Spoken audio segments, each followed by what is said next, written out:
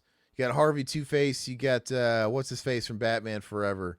You got Tommy Lee Jones. He comes up to you and he's like flipping a coin. He's like, heads, you got to get finger banged by one of the movie Ninja Turtles. B, you got to get finger banged by movie Goro. It's like, he's like, and me. There's no winner there. Yeah, the date's over, Ishmael. Gosh, I don't know why I couldn't remember that line. She goes, the date's over. And then she's dead. So dumb, dude. Doctor, it's bad, but it's a good bad movie because it's so terrible. But yeah, Melina BJ. Yeah, so that's what I got. The only other news I wanted to talk about, like I said, we're just shooting the breeze here. If anybody has anything they want to ask or bring up, we'll talk about it because we don't have any like real things to talk about. The only thing I want to talk about is my eBay debacle. Oh, yes. Yeah, so I don't know if any of you guys sell on eBay, but it's just gone down the tubes in the last few years. The way they've really changed a lot of the protections and terms to really unfairly favor the buyer. So, and then I'm not saying like I buy stuff on eBay. I like the protection. It's great, but there's just such a loophole. It's, your buyer protection kicks in if you claim item not as described. So everybody knows that. So for whatever damn reason they want to, all they have to do is say, hey, initiate a return as item not as described. and they win, right? A lot of times they'll have to send back the merchandise.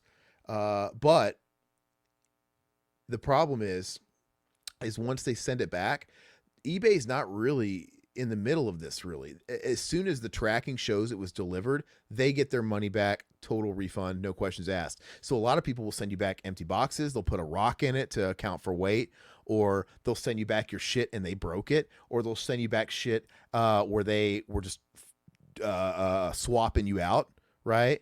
And at that point, they got their money back and they win. And your only chance is to maybe appeal with eBay. And at that point, you would be getting eBay's money. And it's notoriously difficult to win those cases. So it's just like there's not a whole lot protecting somebody from selling on eBay. So if you're going to sell something for under $100 and it's a used product like a movie or something, I feel pretty safe doing that stuff now, just because, I mean, whatever. As long as I get it back, it's used. If I don't, it's not a huge dollar amount. But I would shy away from box sets, stuff that's sealed, stuff that's collectible, because that's where you're going to get fucked. So I sold. So Final Fantasy VII Rebirth came out. I have a deluxe edition I decided to get rid of because I just don't need it. And it was sealed, and I had the Best Buy Steelbook that came with it, and I sold it for what they were going for. I sold the bundle for $250, and this guy, he even tried to lowball me, even though I don't accept offers. He tried to get a discount, and I kindly rejected. And I said, no, I think I'm going to stay firm on it. It's all right, though. And he comes back and says, okay, well, I'm going to get it anyway. Please do me a favor. Please pack it really well. And I'm like, I get it. I'm a collector, too. I get it. You're anal bad. I said, I'm going to take care of you. Don't worry about it.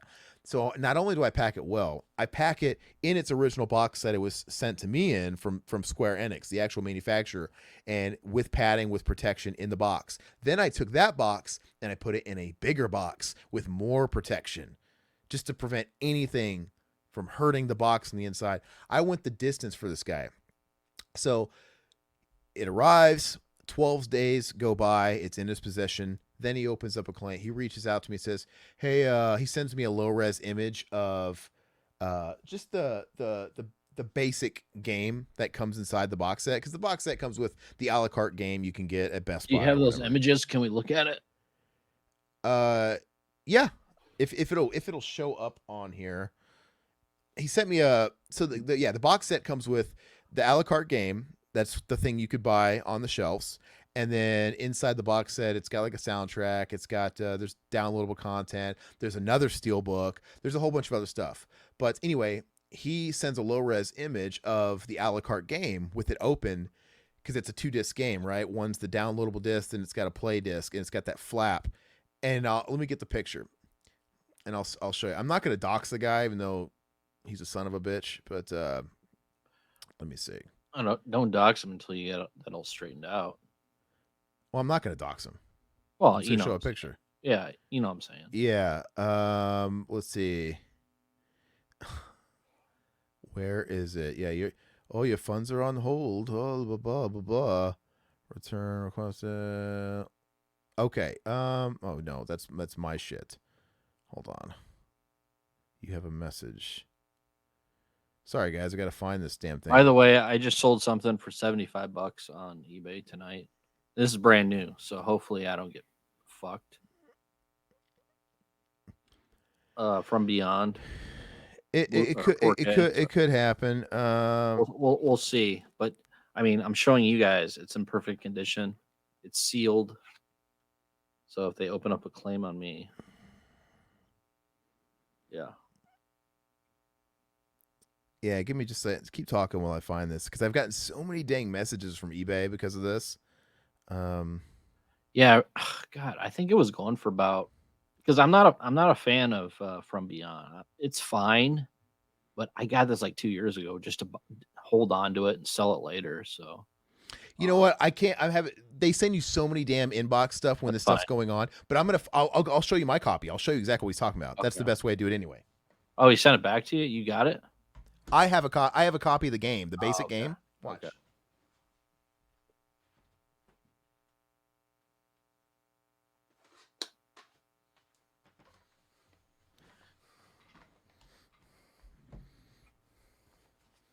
All right. So within the box set, it comes with the a la carte game, right? Yeah. Okay. So he sent a low ridge. See, when you have 2 discs, you have this little flappy, right? Yeah. Okay. He sent the lowest res image possible of this corner popped out, one of the clips, right? It was just like out. And the thing is he said it was broken. Now, it was so low res, it might not even been broken because you could just pop this in and out, right? Anyway, so he says, hi, 12 days after having it, by the way. Yeah, this is broke. I'd like a partial refund, at least $70, because that's what it goes for retail. I'm like, you want the retail cost of this fucking game that out of my disassembled box set that you opened because of this little clip that you either A, are faking and it's not even broken, or B, you broke yourself, or C, you're swapping me out with a damaged because it's just so how convenient. He probably swapped that out. I'm sure he has tons in those. How convenient that he is disputing the portion of the box set, the only part that you can get a la carte on the shelves. So I have a theory, and I told this to eBay. I said, my theory is, let's just say he's being honest. Okay, he opened it up and it really was broke. That's a manufacturer problem. I sold him a brand new sealed box set, blah, blah, blah. He wasn't contesting that. B, he broke it himself because the guy has had it for 12 days, for fuck's sake. You think a nerd like this is buying this set and it's taken him 12 days to fucking crack open the game to play? My ass. So he could have just broken himself. I get it, man. This stuff's flimsy. I've done this kind of stuff myself too. And he's trying to get paid for it. Because once again, he wants $70 for the rest of it's great. And it's like, oh, I broke this little plastic that he could replace. You could buy these cases for $10. Under and that, you can buy them for $2. He flew way too close to the sun, asking me for $70. So what? You want $70 so you can pop it back in because it's not really broke and pocket the money, or you want $70 so you can go. It's so dumb. Or you want $70 so you can keep playing this and then wait for this game to go down because it's a second party game. The basic bitch copy will go down to $30, and you'll just rebuy it if you really want to at that point and pocket $40. Are you fucking mad? And anyway, but I told him the third option is, and I told him I believe this is to be true. A guy like this that's paying $250 for this set, because the whole caveat was that it had everything and it had the Best Buy Steelbook exclusive that only came with the Best Buy. I included that as well. A guy that's dropping that kind of coin is a fan. And he wants to play the game day one. But this set was sold out, and he probably needed time to find one on eBay. I think he probably bought the game day one because he wanted to have his cake and eat it too and play it. He bought the basic bitch copy you can get off the shelf that's also in the box set, and he had been playing it, and maybe he was not within his return window anymore. Whatever the excuse is. Or maybe he just wanted to leave what I gave him sealed. And he wanted whatever it is. That's what I know. I know how collectors are, dude. I know how they are. And so, I called him on his bullshit. I told him, no, I'm going to decline. I talked to eBay and you got to contact them for the next steps. So whatever. I don't really have any battle here because as soon as he mails it back, even if it's got a fucking shoe in there or a fucking rock from his front yard, he gets his money back. So, but then I've been Googling it hardcore, going on the Reddit forums, the eBay Reddits. If you're going to even have a shot at winning an appeal, you have to do it right. I got to take a video of that shit as I'm opening it. And dude, the thing is even if he sends me back everything, I think I'm either going to get nothing back, or B, I'm going to get just the fucking game that was broke, quote unquote, back. Not even all the product.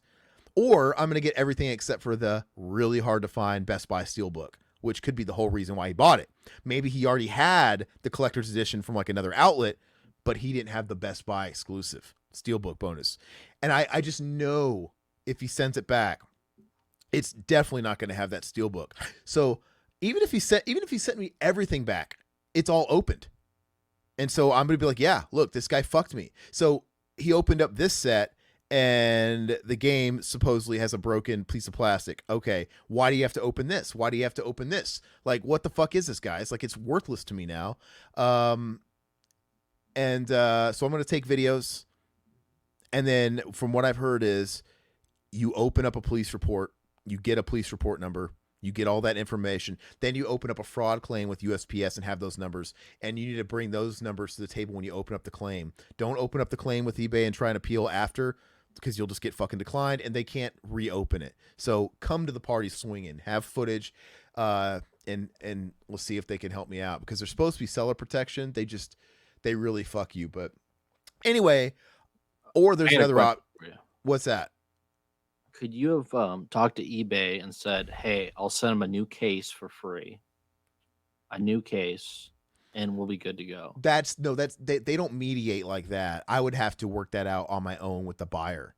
You should have said that. Hey, I'll just send you a new case. I got a new case.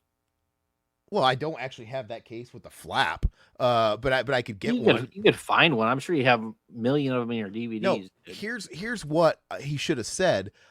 He should have been reasonable, and if he was being honest, he should have been like, "Okay, give me $10, and I'll buy a case myself." And he should have came out with it fair. And I could have still thought he was lying, but at least I, could have been a little more fair about it. And it wouldn't have been worth the 2 times I had to get on the phone with eBay. I spent 2 hours total on the phone with eBay dealing with this fucking bullshit. Yeah, I probably just would have been like, "You asshole, take $10." Because once you settle something, they can't come back at you later. Once they accept, so I would have probably done that. But I have no tolerance for this bullshit. And but yeah, he flew too close to the sun. Him asking for $70 is a fucking. It's just so. That hell no, dude.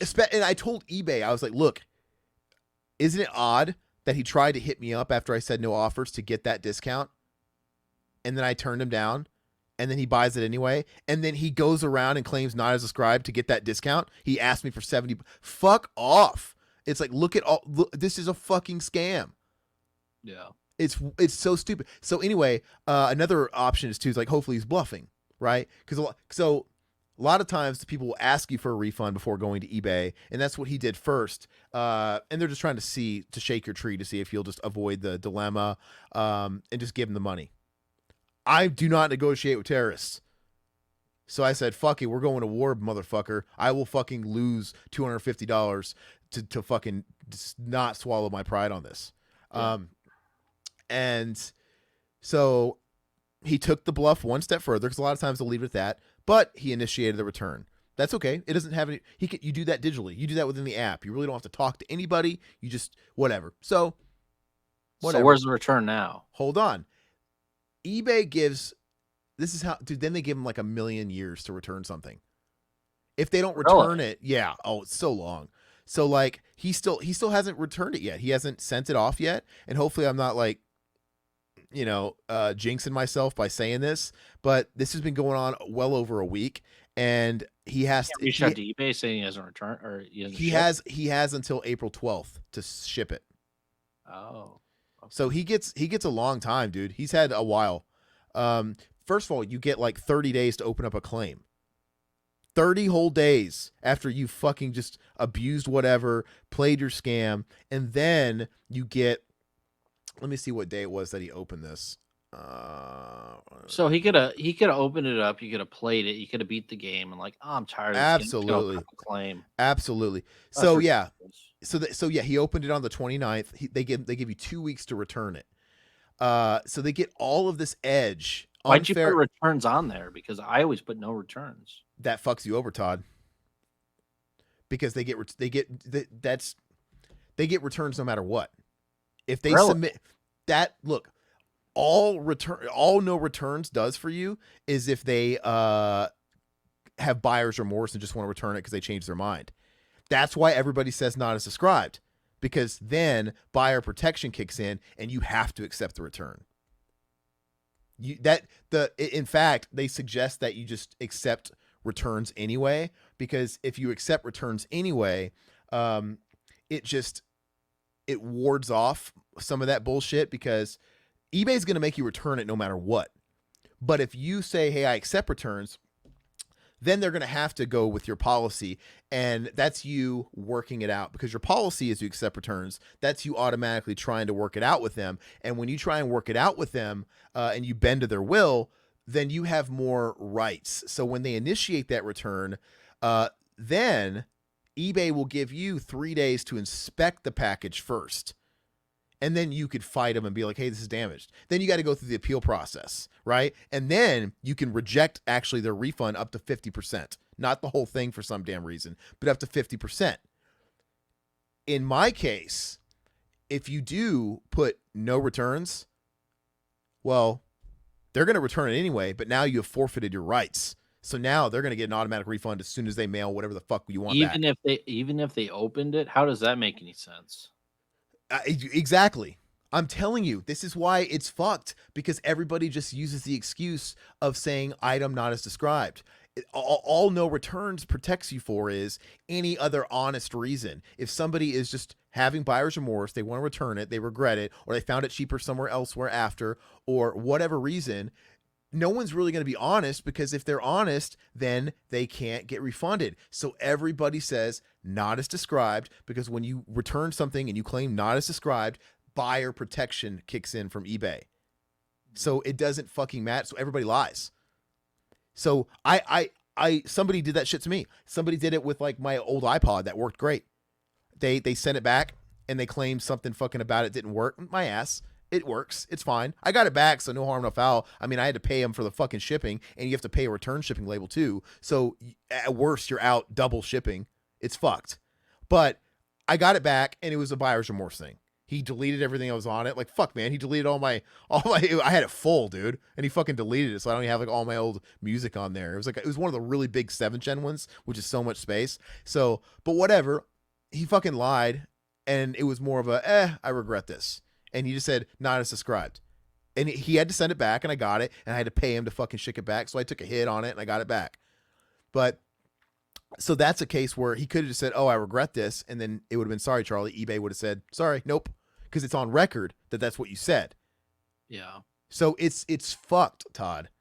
So That's look, ridiculous. do it however you want. But if you're going to sell a high dollar item, reevaluate. Go on the Reddits and see how it's done. Reevaluate what you sell, and if it's worth somebody, like, dude, a game box set, or like I'd say like a vinyl box set, or any of these box sets with many parts, you gotta be wary that people are trying to swap out missing, damaged shit in theirs. They're trying to do something to fuck you, right? Especially if it's not available at retail anymore. That's where you're gonna get fucked. And it's a big set like that where they're just missing a piece or whatever. Anyway, he's got 12 more days. He's got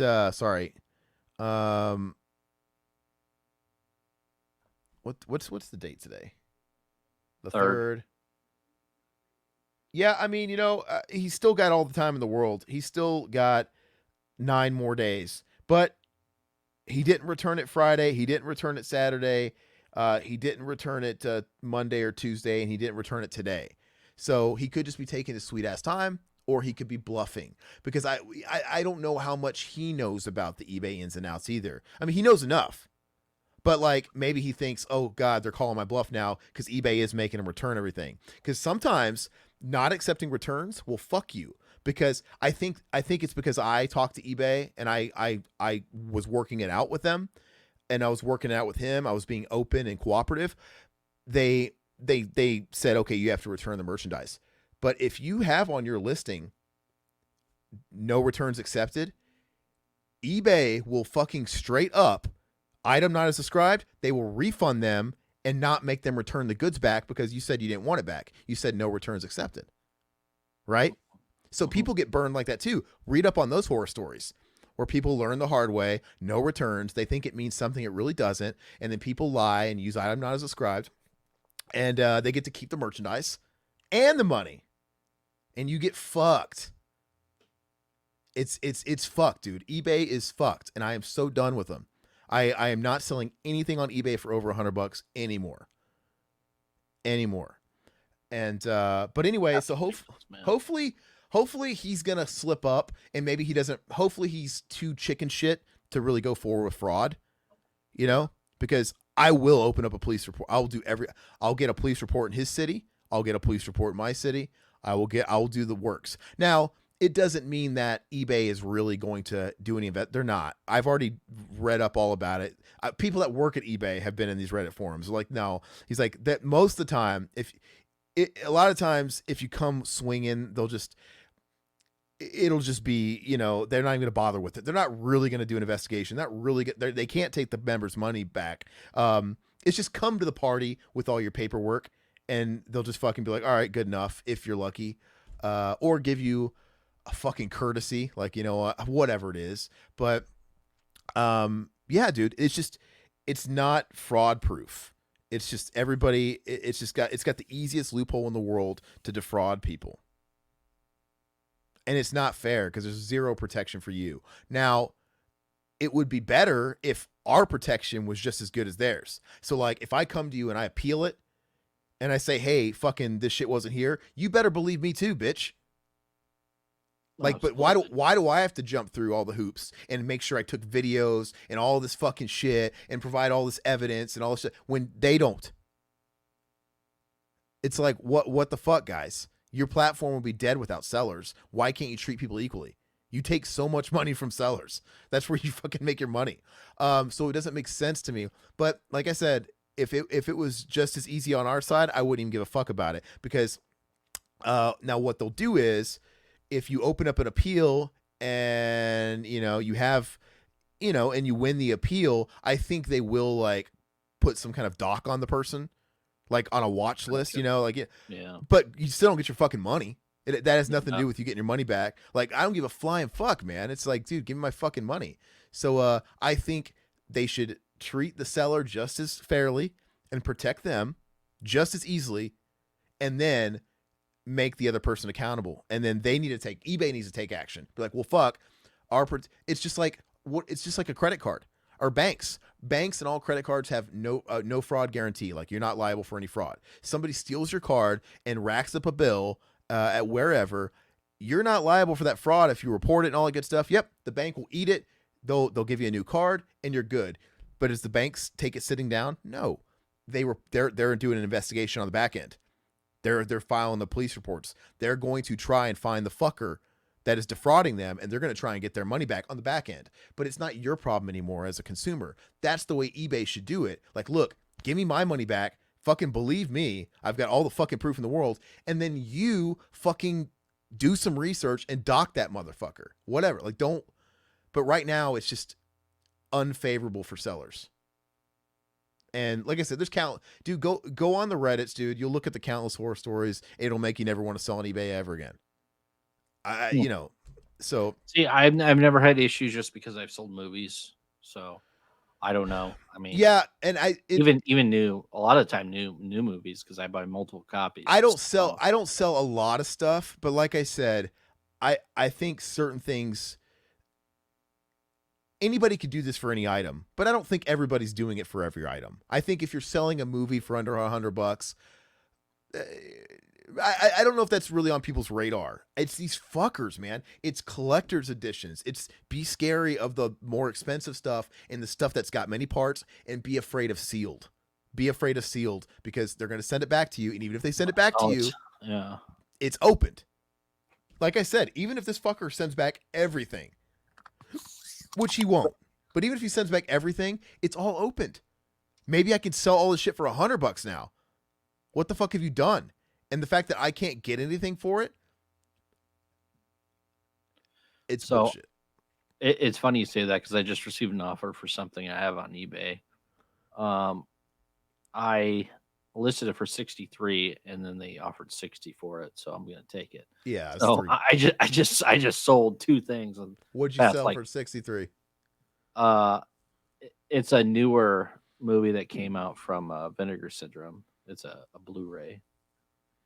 It's a shitty movie. It's called The Last Slumber Party. It just got released a few weeks ago. So I doubled up on it though. So yeah. So if you're selling something lower value like that, or if you're selling it used, at least you're protected from the assholes that are just trying to get their money back because they regret it, and they'll at least send it back to you. And if they're honest and actually send it back to you, you're getting a used movie the same, you're out a few bucks. It's a little bit less of a risk, but dude, just stay away from high dollar, stay away from new, sell locally. I mean,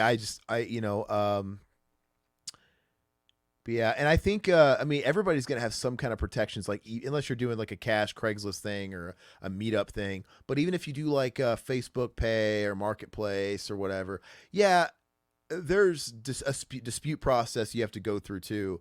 But I don't think I work for the banks, and sometimes I got to deal with the PayPal bullshit and all their stuff too.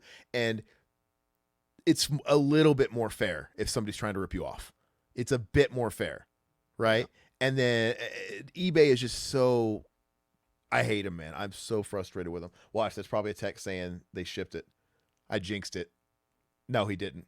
Uh, but he didn't yet. So I'm just hoping. I'm hoping he is not willing to go all the way, and he's bluffing, and he's not trying to go the fraud route, because like I said, he doesn't know how far I'm willing to go, and maybe it's not, because at the end of the day, he's got my set. He's just trying to get some fucking money.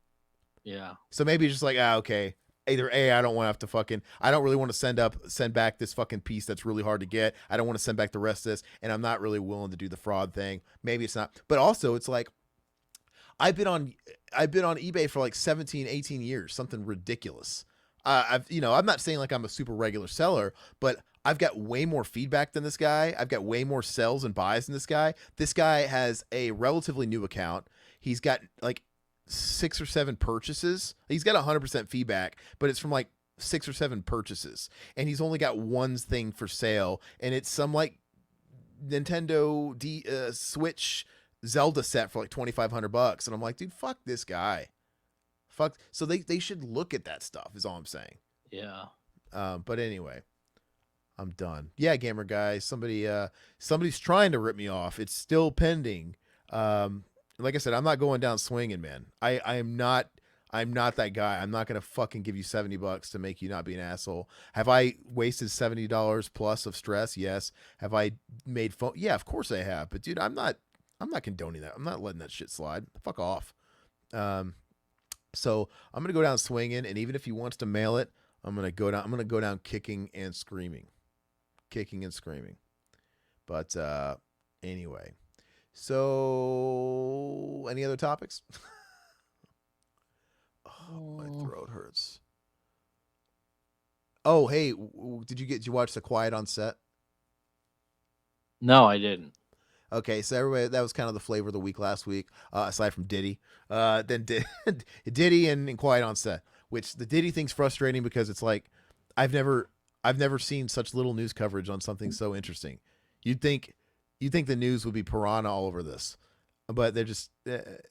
I'm just gonna leave it at that. It's pretty interesting. So I want something to happen with that. Like, how long is it gonna take for them to like find shit? And, so I know it could take. They say these investigations.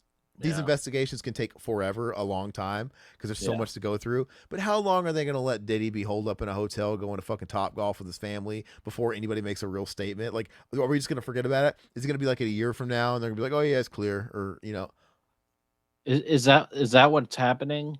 Is he just hanging out or what? Yeah, he's hanging out. So I don't know if they found him in the Miami airport. So I think he was. Wasn't he trying to flee and they caught up with him? They were ready. Like, why else was he at the airport? I have no clue. That whole thing is just weird, dude. His charter jet, his private jet, was coming from Los Angeles, making multiple stops, and it was coming, I think, to Miami. And he's at the Miami airport. It kind of sounds like maybe he was trying to take a flight, but they caught up with him there, and that's why you see that footage of him like pacing at Miami airport. Like, yeah, it's like he's not running. It looks like he was trying to run. I think that's the consensus. But I guess he's playing ball. I mean, he has no choice but to play ball. It sounds like he's holed up in a hotel. He's somewhere. He probably can't be in his houses. But I guess he had a sighting. He was at a party the other day with one of those people that they're always talking about being, funny with. The Meek whatever.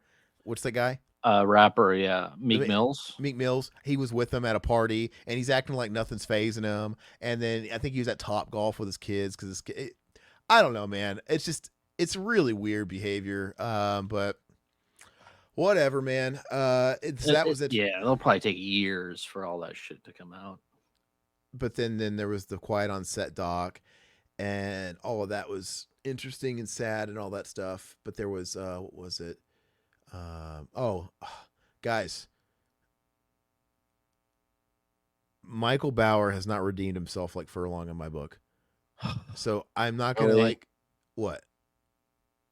What? No, nothing. He's like, I'm tired of the Michael Bauer hates. I'm tired of this mudslinging. No. What is he? What is he doing now? Because he's always up to something, man. You can't accuse me of trying to like clout chase Michael Bauer. I'm not, We've got more followers than Michael Bauer.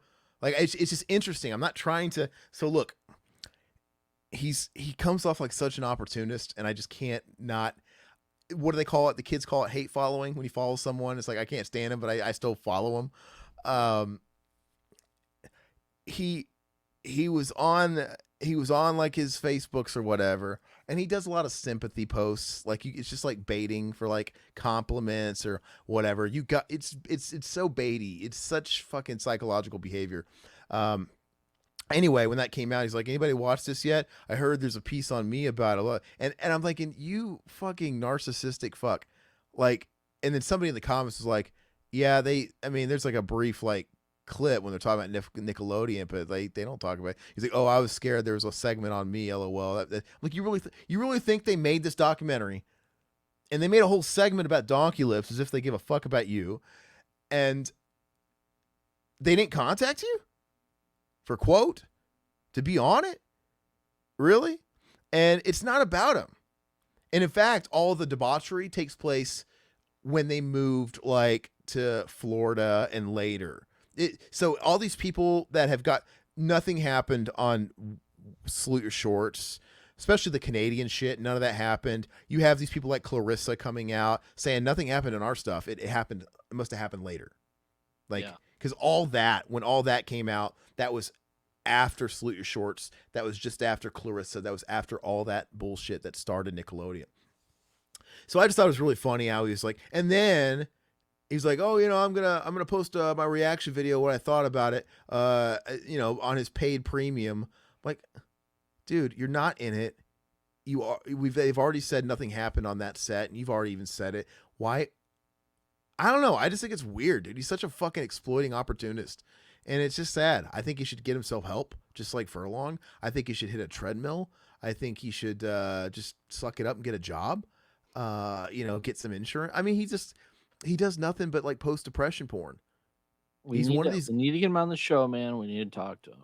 He's have intervention, man. He's one of these guys like Boogie, where he's just so self-destructive and his behavior is so odd. Like he's just sociopathic, like just trying to get these tears, crocodile tears, trying to get, and yet it's like, oh, feel sorry for me. Feel sorry for me. I'm like, why, dude? You haven't worked in acting in like 25 years. I get it. It's probably tough. You probably don't want to be this guy working at a gas station and somebody recognizes you as, aren't you Donkey Lips from that show I liked? I get it. I get it. It's like, that's probably like a gut punch, but don't complain about not being insured because he's not making any money from SAG to get their insurance. And don't complain about your health. I get it. Depression probably plays part in it too. Don't like get all these sympathy, comments and posts from people encouraging you, and then make toilet taco videos to try and make viral videos. That toilet taco, man, that was classic. He's tried to hop on every viral video trend there is, dude. And he got to the point where he's like, I'm going on the nasty eating trend, like this Nick Avocado kind of shit, like these guys that eat the nasty shit, like watch me devour this whole thing. And then he tries to do it like toilet tacos. He's on the toilet making tacos and eating them. I'm like, you clearly don't have any respect for yourself if this is what you're reducing yourself to get hits, dude. It's like, I don't know, man. I just think he needs, Blaine, don't question. They just move them around. Dr. Giggle says, don't question God's plan. Oh, wait. So we have to watch this video then, though. I mean, come on. Which video? Oh, the paid one? The toilet taco video. All right. So let's post it, guys. All right. This will be a good way to kind of close the episode out, maybe. Let's see what this commentary is all about. Go ahead and share it when you're ready. I mean, I feel bad for him. Because you have all these other people that were part of the show. 48 seconds, so this is kind of... Sound, please. Uh, Or is it necessary? yeah, it's necessary. Can you let me know if you can hear it? Can you hear it? Nope. Pause it. No sound. Okay, no sound. I have a sore throat from like getting so intense, dude, with the vocal cords. Uh, Oh gosh. share audio, share tab. Entire screen. Okay. I don't like to be this guy that's like punching down on people and their content. I'm not trying to. It's just like, dude, he just genuinely doesn't try to help himself. When you're not trying and it comes off like you're exploiting people, then yeah, I'm gonna have an opinion about it. Dude, there's so many people that were from that show that moved on. You know, Dina lives in this area. She lives in like Glendale, dude. She's got like a a practice, a doctor's practice or something. Okay, can we hear it now? Yeah. All right, guys. Are we in the bathroom? That's right. I told you I was going to have to drain this meat from all the grease and the water, and I don't got a kitchen or a sink. Do I put it in the kitchen thing with all that grease? No. I got to put it in the toilet. Oh, this is fun. This is living. Oh. You're saying to yourself, did I just drain the grease and the beef in the toilet? You're goddamn right I did. Oh.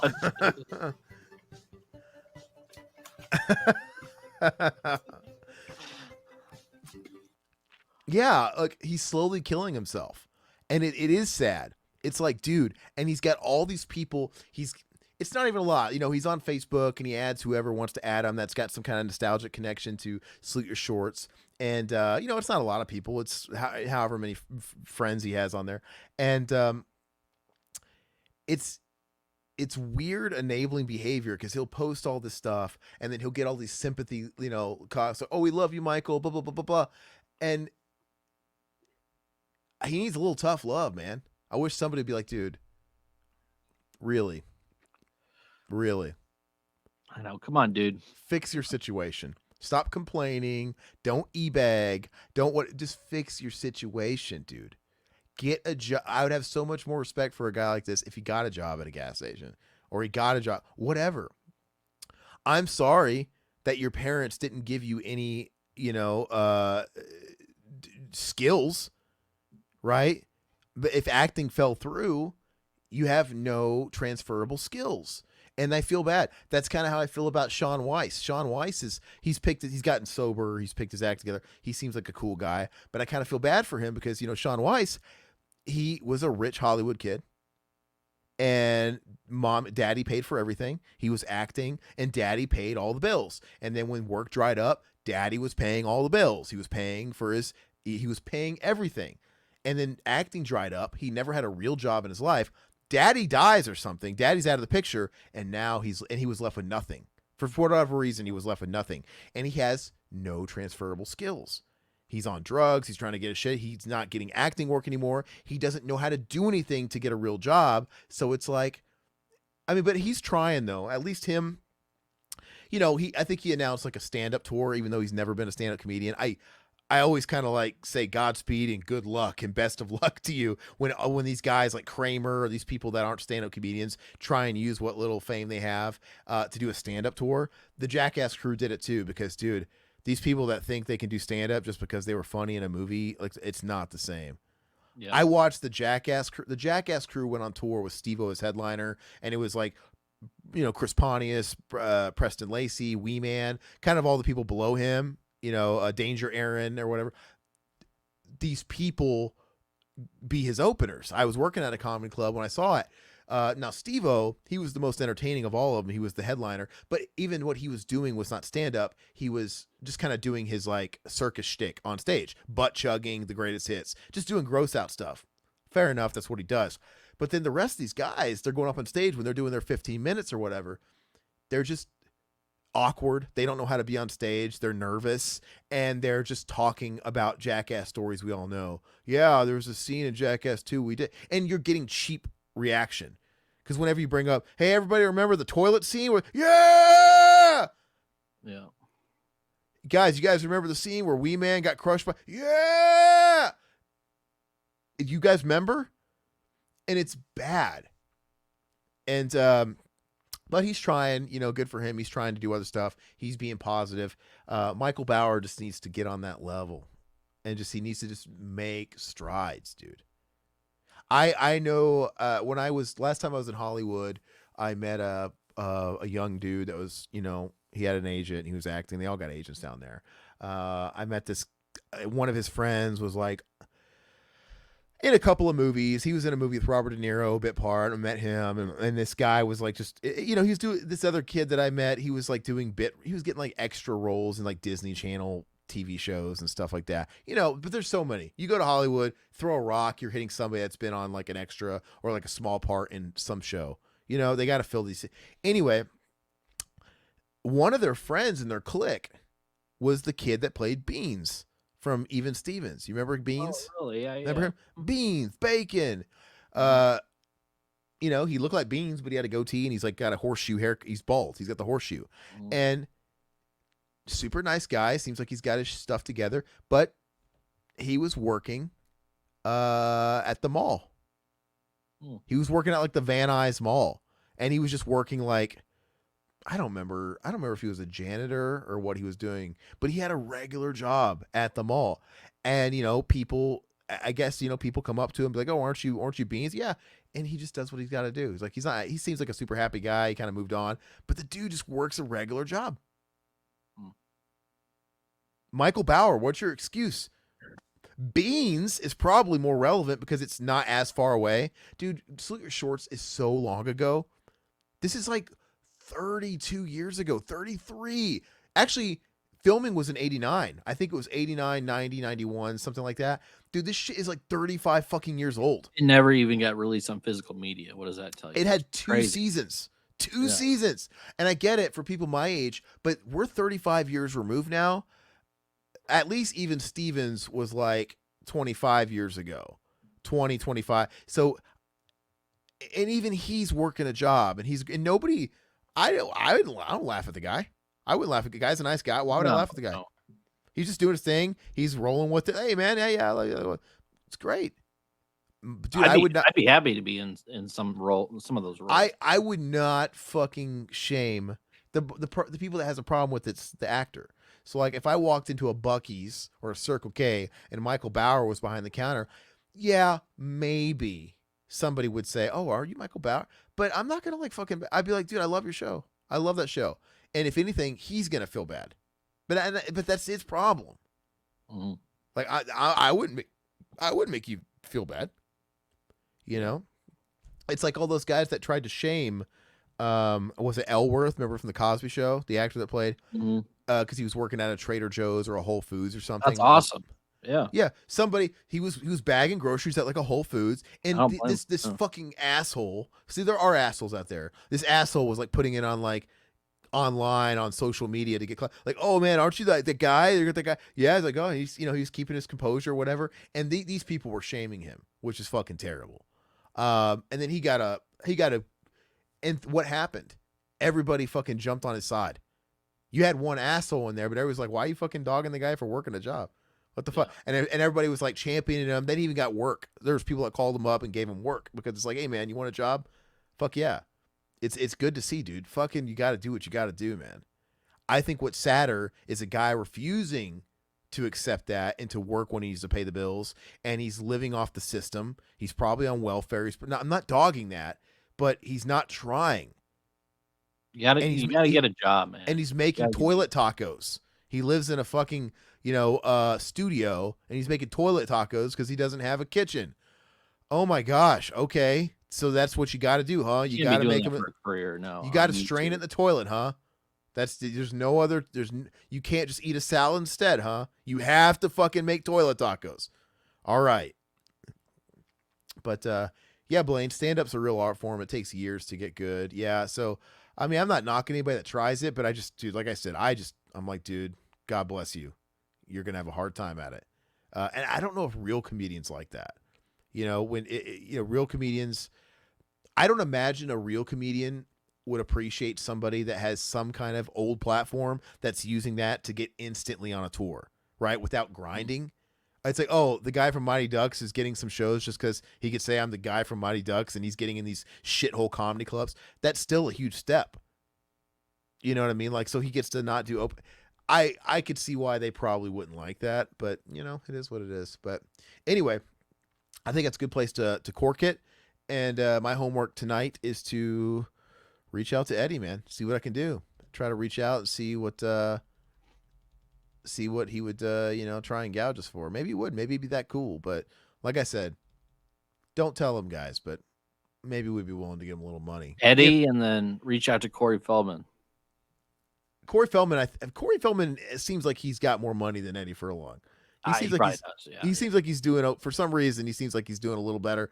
But yeah, because he even had a nice house in the two quarries. We can talk about the new tour with Fred Durst. I mean, come on. That's yeah. awesome. Yeah.